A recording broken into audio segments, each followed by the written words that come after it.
Hai teman-teman, di videoku kali ini aku akan mau kasih tips dan motivasi buat teman-teman sejawat aku yang saat ini sedang mencari pekerjaan.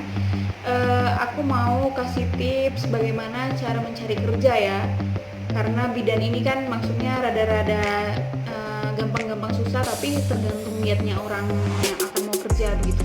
Jadi aku akan kasih tips buat teman-teman. Langsung aja, tips yang pertama itu jangan malu ya teman-teman untuk kerja di klinik bidan. Suatu klinik bidan itu meskipun gajinya tergolong masih banyak yang menggaji karyawan dengan upah minimal, bahkan ada yang di bawah minimal. Waktu aku baru lulus kuliah itu ada teman-teman aku yang kerja maksudnya hanya untuk dikasih uang sabun, tapi memang udah dikasih maksudnya free makan gitu ya, free makan, free tempat tinggal kayak gitu.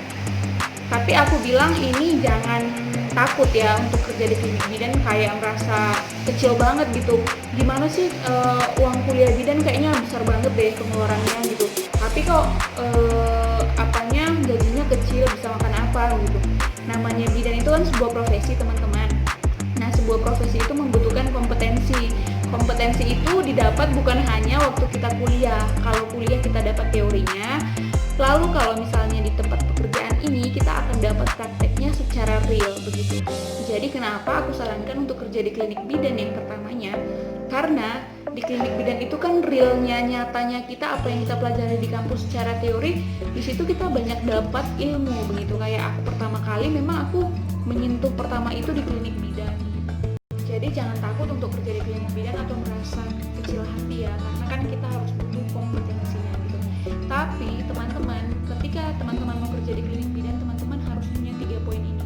3 poin yang pertama adalah teman-teman harus pastikan klinik di tempat teman-teman bekerja itu ramai pasien.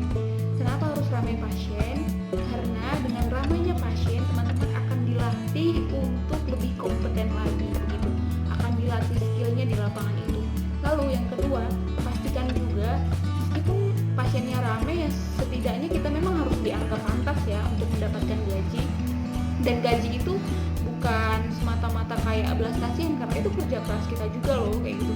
Jadi perhatikan juga klinik yang benar-benar harus menggaji karyawan dengan baik ya. Artinya tidak kalau bahasa sehari-harinya cekik banget gitu, sampai kita hanya dikasih uang sabun atau pokoknya cuma uang sabun begitu. Lalu yang ketiga itu jangan lupa untuk keluar dari zona nyaman. Artinya teman-teman bekerja di klinik bidan itu harus punya jangka waktu, harus punya planning jangka panjang kayak gitu. Meskipun mungkin klinik itu nyaman buat teman-teman, nyaman dari segi lingkungan, nyaman dari segi banyaknya pasien, kemampuan, tapi teman-teman harus tetap move, maksudnya keluar dari zona nyaman untuk mencapai prestasi-prestasi kerja lagi begitu. Jangan hanya mau di situ-situ aja, harus ada peningkatan jumlah prestasi.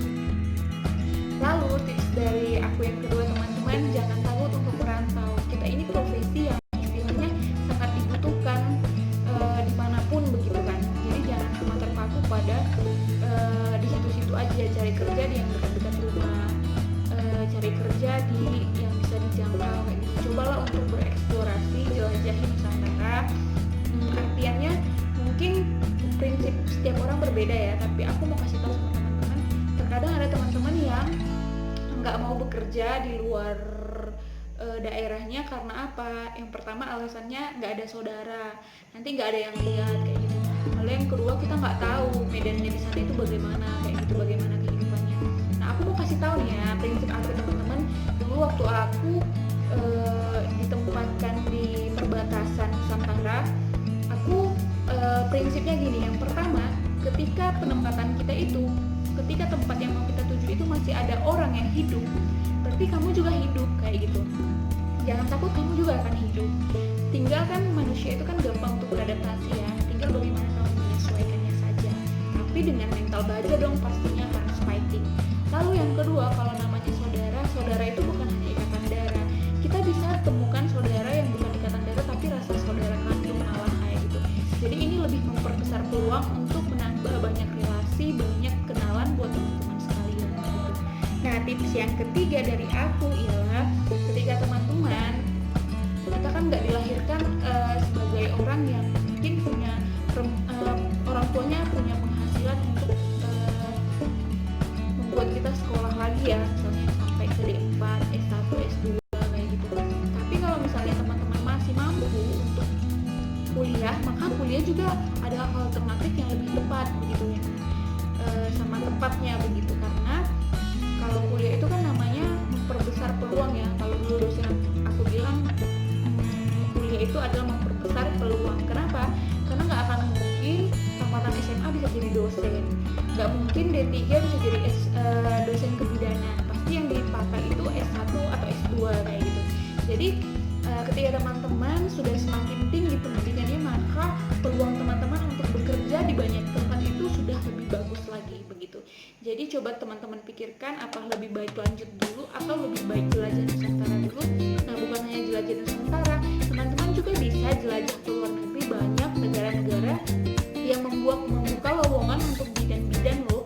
Nah, teman-teman bisa searching ya di internet bagaimana cara-caranya. Mungkin bahkan di bidan di luar negeri gajinya lumayan ya, karena mungkin mata uang mereka yang lebih tinggi daripada Indonesia. Jadi bagus tuh untuk nabung begitu, bagus untuk biaya kita untuk lanjut sekolah lagi begitu, atau membuka sesuatu. Lalu tips yang berikutnya, teman-teman harus update ya, maksudnya baik itu tentang info lowongan pekerjaan. Jadi baik itu di Telegram, Facebook,